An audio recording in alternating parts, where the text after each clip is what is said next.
जिस नाम से इस महफिल को सजाया गया है, ये नाम इतना बड़ा है कि अगर इस नाम को दरवाजे पे लिख दो तो बलाएं भाग जाया करती हैं। जब कभी वबाई मर्ज फैला करते हैं तो फिर एक शेर दरवाजे पे लिखा जाता है, ली खमसतुन उतफी बिहा हर्रल वबाइल हातिमा अल मुस्तफा वल मुर्तवा वबनाहुमा वल फातिमा। अगर पंजतन के हवाले से बात की जाए तो रातें नहीं, जिंदगानियां कम पड़ जाएंगी, लेकिन इन 5 तनों की हकीकत और अजमत बयान नहीं हो सकती है। मेरा इमाम कहता है क्या बात रजा उस चमनिस्तान करम की, जहरा है कली जिसमें हुसैन और हसन फूल। दूसरी जगह मेरा इमाम कहता है तेरी नस्ले पाक में है बच्चा बच्चा नूर का, तू है ऐने नूर तेरा सब घराना नूर का। मैं पूरी जिम्मेदारी के साथ एक बात कह दूं, लोग चिढ़ जाते हैं आला हजरत के नाम पे। एहसान आला हजरत का हमें सैयदों का एहतराम सिखाया भी आला हजरत ही ने है। ये अलग बात है कि जब तक रोटियां मैसर नहीं हो रही थी तो लोग आला हजरत करते रहे। जब टुकड़े सीधे हो गए तो कहते हैं आला हजरत की जरूरत नहीं, तो फिर हम ये कहते हैं तेरा खाए तेरे गुलामों से उलझे है मुनकरा जब खाने गुर्राने वाले। तो आला हजरत इमाम इश्क मोहब्बत ने हमें पंजतन का एहतराम सिखाया। अगर आप पहले नाम की बात करें तो वो कहते हैं सरवर कहूं के मालिक मौला कहूं तुझे, बागे खलील का गुले ज़ेबा कहूं तुझे, तेरे तो वस्फ़ बेतनाही से है बरी, हैरान हूं मेरे शाह में क्या क्या कहूं तुझे। और जब उन्हीं की अजमत अल्लामा हसन रजा बयान करते हैं तो बड़ी बात कह जाते हैं, कहते हैं फकत इतना सबब है इन्हें कादे बज़्म महशर का कि उनकी शान महबूबी दिखाई जाने वाली है। हम तो ये मानते हैं कि कयामत भी उन्हीं के लिए कायम की जाएगी, इसलिए कि जो नहीं मानते थे कयामत में उन्हें दिखाया जाएगा कि रब ने महबूब को कितनी अजमतें अता फरमाई है। इसलिए कयामत सजाई जाएगी ताकि जो मुनकिर है उन्हें आज एहसास हो जाए मुस्तफा की शान क्या है, मानेंगे वहां। फिर मेरा इमाम कहता आज ले उनकी पना, आज ले उनकी पना, आज मदद मांग उनसे, कल न मानेंगे कयामत में अगर मान गया। मैं समझता हूं यहां पे सारे हुजूर के गुलाम बैठे, बुरा ना मानिए मैं थोड़ा कड़वा हूं मिजाज का, मुझे हजम कर लिया, बर्दाश्त कर लिया। आजाद भाई और इनके कमेटी के लोगों ने, हर किसी को हजम भी नहीं होता क्योंकि बात जो कड़वी लगती है मैं मुंह पे कह ही देता हूं। यहां एक बंदा बता दो जो हुजूर का गुलाम ना हो। सारे हुजूर के गुलाम है ना, बोले हैं, अगर बोल सकते तो बोले, ऐसा नहीं कलकत्ता में तो आपको बोलना बिल्कुल नाजायज है। सारे हुजूर के गुलाम है ना, सारे गुलाम है ना, बूढ़े जवान बच्चे सारे गुलाम है ना। तो फिर मैं हाथ जोड़ के कहता हूं किसी बच्चे को हकीर समझ के धक्का न देना, इसलिए कि बच्चे ने भी उसी नबी का कलमा पढ़ा है जिसका कलमा तूने और मैंने पढ़ा है। मैं नहीं जानता ये बच्चे किस नजरिए से आए और इनके दिल में क्या है, लेकिन एक बात कहूंगा यार, जवानों में मक्कारी हो सकती है, बच्चों में मक्कारी नहीं हुआ करती है। जवानों में दिखावा हो सकता है, बच्चों में दिखावा नहीं हो सकता है। याद रखिएगा इबादत सिर्फ 5 वक्त नमाज नहीं है, इबादत सिर्फ 30-29 रोजे नहीं है, पूरी इबादत सिर्फ ज़कात में मुनहसिर नहीं है, पूरी इबादत हज फर्ज में मुनहसिर नहीं है। अगर इन सारी इबादतों को जोड़ा जाए तो सबका वक्त 1.5 महीने में मुकम्मल हो जाएगा, बहुत ज्यादा वक्त लग जाएगा। तो इसके अलावा जोड़ेंगे तो 2 महीने में ये सारी इबादतें मुकम्मल हो जाती हैं अगर वक्त जोड़ा जाए तो। बाकी के बचते हैं 10 महीने, उसमें भी तो कोई इबादत होगी, उसमें भी तो कोई नेकी होगी। तो समझे फर्ज इबादतें 2 महीने में मुकम्मल हो जाती हैं। एक इबादत है जिसे अखलाक कहते हैं, वो जिंदगी के हर लम्हे आपके दामन के साथ जुड़ी रहती है। अगर आपके पास ये नहीं तो फिर कुछ भी नहीं। मेरी बात कान खोल के सुन लीजिएगा, अगर अखलाक तल्ख है, अगर लहजों में कड़वाहट है, अगर ख्याल में गुरूर और घमंड है तो फिर अल्लाह इबादतें मुंह पे मार देगा। आपकी इबादतें कम रह गई आपकी मजबूरी की वजह से, और फिर साथ अखलाक की दौलत लेके आओ, अल्लाह करीम है, वो अपने करम से आपको माफ कर देगा। लेकिन याद रखें, अखलाक भी बड़ी अहम दौलत है। आज ही हमारे पास नहीं है, आज इसकी सबसे बड़ी कमी हमारे पास है। आप देखें तो सही, मैं आऊं, कुर्सी आलीशान ना हो तो मूड खराब हो जाता है, लोग उठ के खड़े ना हो तो ख्याल आता ये उठे क्यों नहीं मेरे लिए, इन्होंने इस्तकबाल क्यों नहीं किया मेरा, इन्होंने हाथ क्यों नहीं चूमे मेरे। फरमाया गया हुजूर की महफिल हो ना तो फिर गद्दी तलाश न कर, जगह जूतियों में मिल जा तो बैठ जा। इसलिए कि इस जमीन पे ताज वाले भी पगड़ियां उतार के आया करते हैं।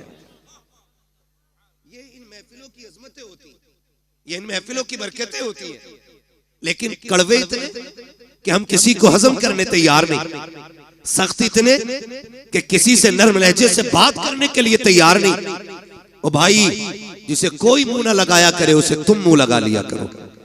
इसलिए फरमाया गया जो किसी का टूटा दिल जोड़ देगा अल्लाह उसे बेहिसाब जन्नत अता फरमा देगा।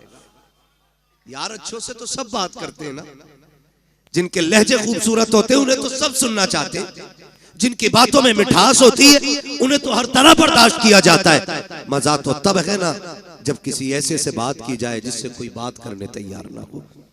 और ये अखलाक की दौलत हमें हुजूर की चौखट से मिलती है, हुजूर की चौखट से मिलती है। एक जवान कान खोल के मेरी बात सुने, शायद मैं फ्री में जन्नत ना बांट सकूं, इसलिए कि मुझे पता है जन्नत इतनी सस्ती भी नहीं जितनी समझ रखी है। जन्नत सस्ती होती तो बिलाल कोड़े न खाते, जन्नत सस्ती होती तो करबला में 72 शहीद ना होते, जन्नत सस्ती होती तो हुजूर के चचा कलेजा निकलवाते। जन्नत मुश्किल है तभी तो इतनी कुर्बानियां दीन के लिए दी गई है।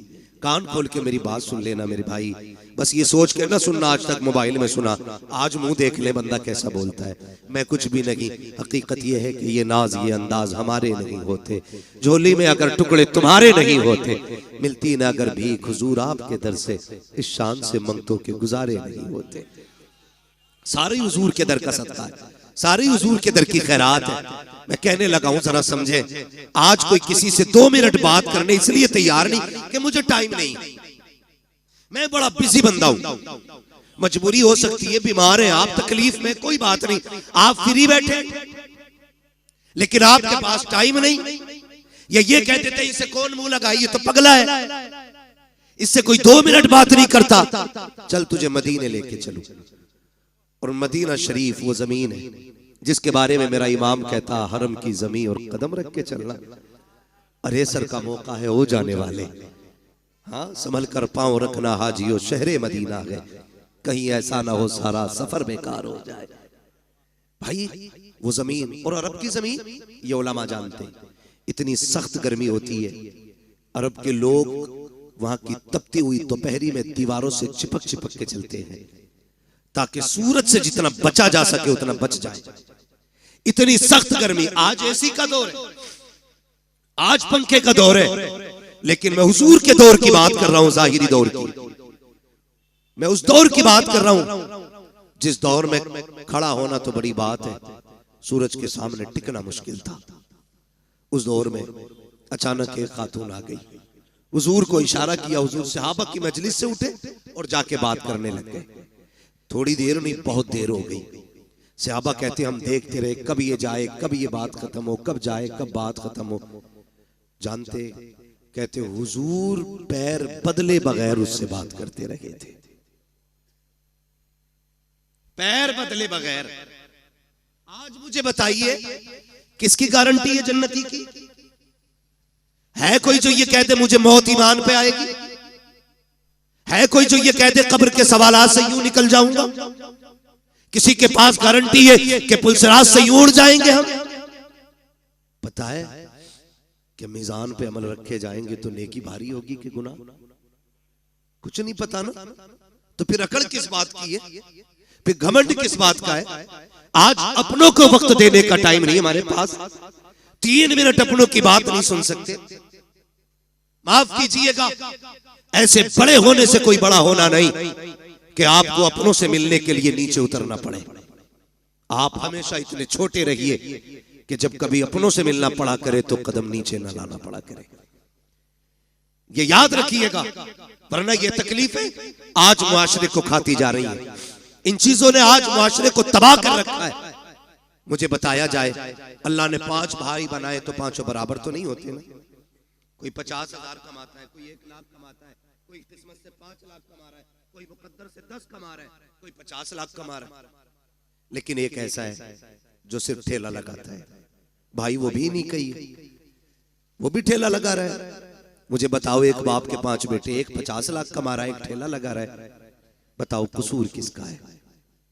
कोई कह सकता है कि ये जो ठेला लगा रहा है इसने कोई गुनाह किया था जिसकी वजह से इसको ठेला दिया गया?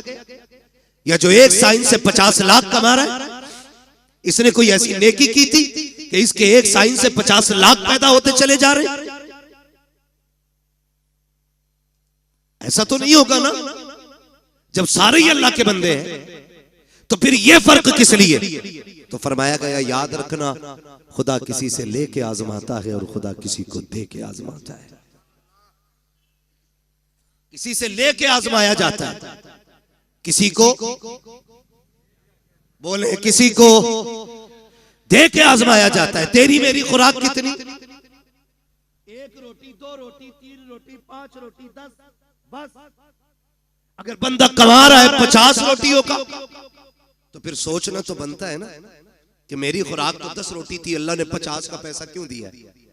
अगर ये ख्याल आए, फिर मुड़ के रिश्तेदारों को देखो, फिर मुड़ के खानदान को देखो, फिर पड़ोस को देखो, फिर लोगों की जरूरतों को समझो।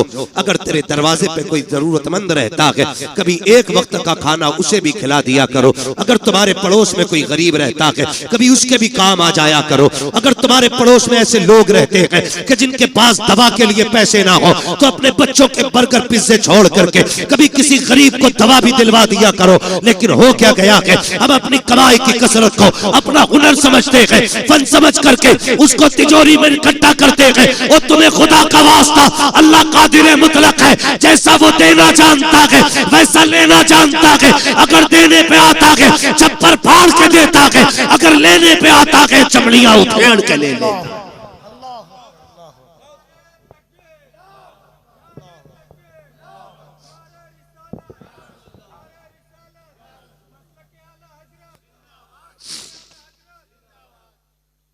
ये सबसे ज्यादा जरूरी है कि हम अपने पड़ोसी के दर्द को समझें, हम अपने जरूरतमंद भाई को देखें। कसम खुदा की ये बहुत बड़ी नेकी थी, लेकिन नहीं जी, आज तो बोटी अपने घर खाता है और खिलाल पड़ोसी के सामने जाके करता है। क्यों? कि आज पाए तोड़ के आ रहा हूं, आज पाए तोड़े, आज मैंने चिकन खाया, आज मैंने मटन खाया। इस्लाम क्या कहता है? मेरे नबी ने फरमाया, तुम्हें इजाजत नहीं है कि तुमने अगर हड्डी वाला गोश्त खाया हो तो अपने दस्तरखान की हड्डी अपने दरवाजे पे डालो। कहीं ऐसा ना हो तुम्हारे पड़ोस में कोई गरीब रहता हो और उसके बच्चों की निगाह हड्डियों पे पड़ गई और उनका दिल अगर कह गया काश हम भी गोश्त खाते, और बच्चों के बाप की हैसियत नहीं हुई गोश्त खिलाने की, तो फरमाया गरीब का दिल टूट जाता। हमारा इस्लाम तो पड़ोसियों के सामने हड्डी डालने की इजाजत नहीं देता। हम तो खिलाल इसलिए करते हैं ताकि मेरे चर्चे होने चाहिए, इसके दस्तरखान का आला खाना होता है, इसके बच्चे अच्छे से अच्छे खाया करते हैं। और तुम्हें खुदा का वास्ता हुजूर के दिए हुए दीन को समझने की कोशिश करें, पहचाने हमारा तरीका क्या होना चाहिए। आज हालात ये है कि नामवरी के लिए हम करोड़ों रुपए बेटों की शादियों में तो उड़ा दिया करते हैं, लेकिन जरूरतमंद लोग जाकर के हॉस्पिटल में देखो 2-2 रुपए की दवा के लिए तरसते रहते हैं। काश उन्हें वक्त पे पैसा मिल जाता, शायद किसी को हार्ट की गोली मिल जाती, किसी का ब्रेन हेमरेज होने से बच जाता, किसी की किडनी बच जाती। लेकिन करे क्या, हमें सिर्फ अपना नजर आया, इसलिए कौम का बेड़ा गर्क होता जा रहा है और हमने सारी जन्नत सिर्फ मस्जिदों में जाके ढूंढी है। और तुम्हें खुदा का वास्ता मस्जिदों में भी जाया करो, लेकिन कभी कभी हॉस्पिटल चले जाया करो। हो सकता है तेरे 100 रुपए से किसी गरीब की जान बच जाए। खुदा की कसम, अगर ऐसा हो गया काबे वाला भी राजी हो जाएगा, मदीने वाला भी। नारे तकबीर, नारे रिसालत, फैज़ाने पंजतन कॉन्फ्रेंस। सुभान अल्लाह। ये एक रस्म चल रही है, और अगर पहली बात तो करते ही नहीं, और करते भी हैं तो जलील करते हैं जलील। मैं 2-3 फोन मोहम्मद अली भाई आए कि आपको बुलाना चाह रहे हैं, क्यों? कहा हम इज्तिमाई शादी करेंगे इस बार। इज्तिमाई शादियां करें, अच्छी बात है, लेकिन कुछ अगले ही दिन ना, जिस दिन इज्तिमाई शादी थी, फोन पे अब तो सारी खबरें चलती, फोटो आ गया अखबार, 20 बच्चियां दुल्हन बनी, उन 20 बच्चियों के फोटो थे। मैं पूछना चाहता हूं, ये जो इज्तिमाई निकाह की लोग रस्में करते हैं ना, रस्में क्यों? ताकि किसी गरीब का भला हो जाए, यही तो नियत होती है ना? बोले हैं और होनी भी चाहिए, लेकिन आप फोटो देखो ना, कसम खुदा की एक बच्ची का मुंह पर नहीं था उठा।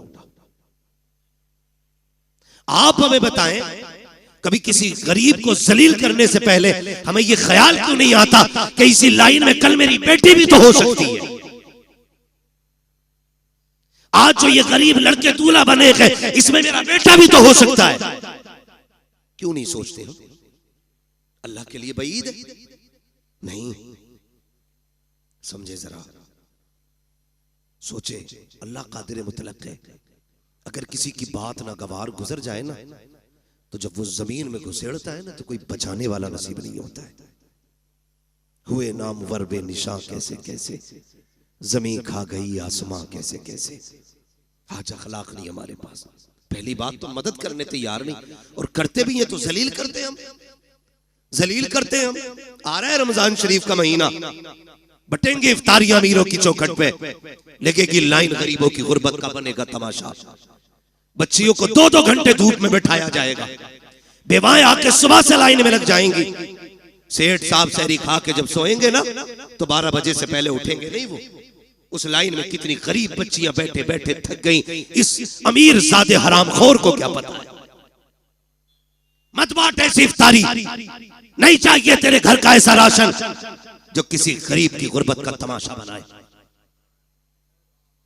बटेंगे कपड़े गरीबों को, कोई कहेगा सेठ साहब की तरफ से इफ्तारी का पैकेज है, कोई कहेगा फला अमीर की तरफ से इफ्तारी का इंतजाम है, कोई कहेगा फला की तरफ से ये सहरी का इंतजाम है। तुझे क्या पता है? तुम जानते हो, हमने देखा है जब किसी गरीब को इफ्तारी का सामान दिया जाता है या सहरी के पैकेज दिए जाते हैं, उन माओं के साथ छोटे बच्चे भी आया करते हैं, उन माओं के साथ नासमझ बच्चे भी आते हैं, लेकिन इतना तो वो भी समझते हैं कि हमें गैरत आ रही है। एक तस्वीर, एक वीडियो देखी, कसम खुदा की पैर के नीचे की जमीन निकल गई। कफील भाई, अल्लाह किसी को इतना अमीर न करे कि जो वो गरीब की गुर्बत का तमाशा बनाए। तो बच्चे भूखे खड़े थे, किसी ने देने के लिए कुछ उनकी तरफ हाथ बढ़ाया, जब बच्चों ने लेने के लिए हाथ आगे किया, एक बच्ची की निगाह कैमरे पे पड़ गई। बहन भाई खड़े थे, जैसी कैमरे को देखा, बहन ने उस तोहफे से हाथ पीछे कर लिए। छोटे छोटे बच्चे थे, मुंह मोड़ के चले गए। मैं सोचने लग गया, या अल्लाह,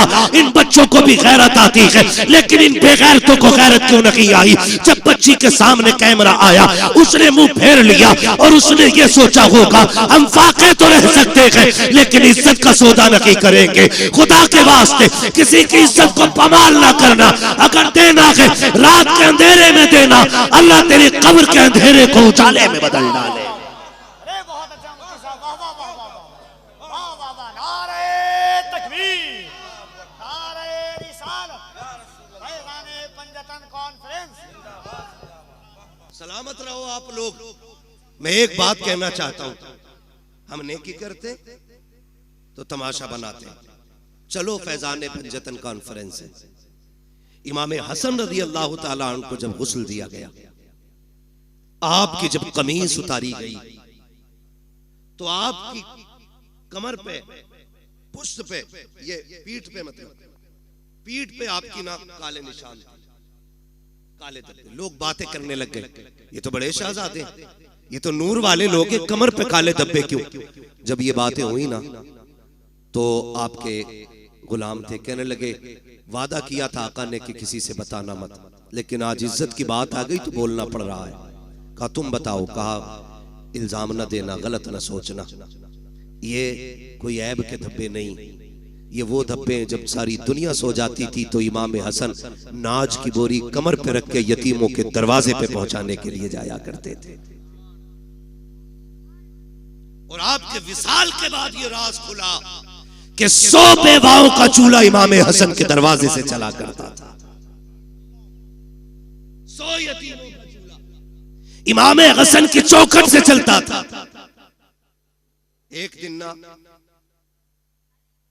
आपके शहजादे ने कहा अब्बा ये बोरी मैं पहुंचा दूं। फरमाने लगे ना बेटे, ये किसी का राज रहने दे। उन्होंने अपने बच्चों से भी राज नहीं खोले। आज हम तमाशे बना देते हैं, तमाशे बना देते, जलील करते हैं।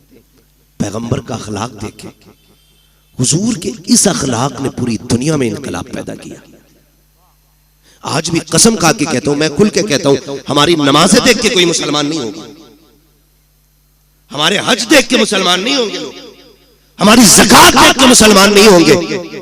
अगर अखलाक हुजूर वाले हो जाए तो आज भी लोग कलमा पढ़ना शुरू कर देंगे।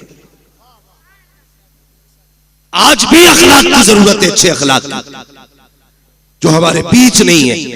ये मत समझना मैं नमाज को हल्का कर रहा हूं, मैं नमाज ये कहना चाह रहा हूं नमाज पढ़ो ना पढ़ो, नहीं, नमाज दीन का सतून है। ये कर्ज है, ये तो पढ़नी पढ़नी है, ये तो हर हाल में अदा करनी है, ये तो पढ़ के ही मरना है। मगर साथ जो करना है ना वो ये भी रखना है। अखलाक बड़ी चीज है। कसम खा के कहता हूं, माफ कीजिए, मैयतें होती हैं यहाँ, बोले डर क्यों रहे हो, कहोगे हाँ तो मर थोड़ी जाओगे। लोग मरते हैं कि नहीं? देखे जनाजे, आपने देखा होगा जब बंदा मर जाता है घर के आगे कुर्सियां पड़ती, बीच में कुर्सी यतीमों के चचा की होती है। चचा होता है तो ताऊ की होती है, बीच में कुर्सी डाल के बैठता है। लोग आते हैं ताज़ियत के लिए। माफ कीजिएगा बहुत कड़वा बोल रहा हूं, शायद आपके मिजाज के मुताबिक ना बोल रहा हूं, लेकिन मेरा उसूल है, मैं आईना हूं, दिखाऊंगा दाग चेहरे के, जिसे खराब लगे सामने से हट जाए, मसला ही कोई नहीं। आज हमारी कंडीशन ये है, जब कोई यतीम हो जाता है तो सगा चचा यतीमों का कुर्सी डाल के बैठता है। इधर यतीम बेटी बैठी होती है, इधर यतीम बेटा बैठा होता है, और यूं गले में हाथ डाल के आज बैठा है, तसल्ली दे रहा है उसको, तसल्ली दे रहा है। लोग आके कहते हैं, लोग कहते हैं ये बच्चे मरने वाले थे, तो बच्चे आने वालों का मुंह देखते हैं, फिर रोने लग जाते हैं। फिर चचा हाथ रख के कहता ना, बाप चला गया है, चचा मौजूद है। बहुत अच्छे लगे ये वादे, बहुत अच्छे थे ये लहजे। जब कभी यतीम का माथा चूमा जा रहा था, जब कभी यतीम को सीने से लगाया जा रहा था, लेकिन किसे पता था कि ये सिर्फ दिखावा है, ये सिर्फ नामो नमूद है, आज की जाके। इसलिए चचा के करबट में यतीम बैठा है, आज 40वां है, इसलिए चचा की गोद में यतीम बैठा है, ताकि रिश्तेदारों को पता चल जाए ये जो भाई है ना, ये अपनों से बड़ा प्यार करता है। लेकिन 40वें के गुजरने की देर होती है, जब वही यतीम बच्चे अपने घर की भूख की शिकायत लेकर के, अपने चूल्हे की ठंडे होने की शिकायत लेकर सगे चचा के दरवाजे पर आते हैं, और सगे चचा से कहते हैं चचा आज 3 दिन हो गए घर में कुछ पका नहीं है, माँ दाल रोटी बनाती रही है, आज चचा दाल भी खत्म हो गई है। पहली बार चचा दे देता है, दूसरी बार दे देता है, लेकिन जब तीसरी बार यतीम आके कहता है चचा आज 3 दिन से कुछ नहीं खाया है, फिर यही चचा कहता है कि मैं तुम्हारे लिए तो नहीं कमा रहा हूँ, कहां से लेकर के आऊं। और कई बार तो इतने जालिम होते हैं भाई, जो सगे भतीजों से कहते हैं तुम्हारा बाप मर गया, तुम्हें हमारे ऊपर छोड़ के चला गया है, खुदा के वास्ते कभी यतीमों को ताने न देना, अगर देने हो तो कभी गले से न लगाना, इसलिए कि हम जानते हैं यतीम गैरत वाले होते हैं। ये जो तुम्हारे दरवाजे पे आते हैं इसलिए नहीं आए कि इन्हें बेगैरती लेकर के आई है, ये तो इसलिए चले आए तूने उस दिन सर पे हाथ रख के कहा था भतीजे कभी जरूरत पड़ जाए तो दरवाजे पे आना, कभी कमी महसूस हो बाप की तो मुझे आवाज दे लेना, आज धक्के ना दे, या तो कल सीने से ना लगाता, या आज धक्के ना दे। तुझे क्या पता यतीमी का दर्द क्या होता है, तू क्या जाने बाप की जुदाई का दाग क्या होता है। उनसे पूछो जिन्होंने बाप को कब्रिस्तान पहुंचा दिया है। खुदा की कसम, जब ये ईद आती है जमाना हंसता है, यतीम रोया करते हैं। जब बकरीद आती है जमाना मुस्कुराता है, यतीम रोया करते हैं। खुदा की कसम, सेहरा बंधना बड़ी बात है, अगर बाप ना हो जमाना मुस्कुराता है, यतीम रोया करते हैं। तुम्हें क्या पता यतीमी दाग क्या है, यतीमी कहते किसे है। आज तुझे कहानी बताओ, मुस्तफा जाने रहमत का दौर है, ऐलान नबुव्वत का इब्तिदाई हिस्सा है। आका करीम ने ऐलान नबुव्वत किया है, अल्लाह अकबर, इस्लाम हक़ानियत की बुनियाद पर फैल रहा है। उसी दौर में मक्के की धरती पर हाल ये था कि जहां जमीन भी पत्थर की थी, लोगों के दिल भी पत्थर के थे, कोई किसी के दर्द को समझने तैयार ना था, हालात बड़े नागुफ्ता भी ही थे। उसी दौर के अंदर एक बच्चा खुदा की कसम अपनी माँ के पास जाके कहता है, अम्मी अब मैं समझदार हो गया हूँ, तू बेवा है मैं यतीम हूँ, देख तेरे बदन पे जो लिबास है ना ये इतना फट गया है अम्मी कि मुझे देखते हुए हया आती है, इस पे पैबंद लगा ले। माँ ने कहा था बेटे जब से तेरा बाप गया है मुश्किल से खाना मिलता है, दोपहर खा लिया तो शाम लगी, शाम खा लिया तो दोपहर लगी, बेटे पैबंद का कपड़ा कहाँ से लाऊं। जब बच्चे ने इतना सुना कहता अम्मी इजाजत दे तो मैं चचा के दरवाजे पे न चला जाऊं। उसने कहा बेटे ये मक्का है, यहाँ किसी को किसी के दर्द से मतलब नहीं है, ना जा, वहां से रोने के सिवा कुछ नहीं मिलेगा, दर्द मिलेगा और कुछ नहीं मिलेगा। बच्चा ने कहा माँ हो तो सकता है कि कभी मुझे देख के उसके सीने में भाई की मोहब्बत जाग जाए,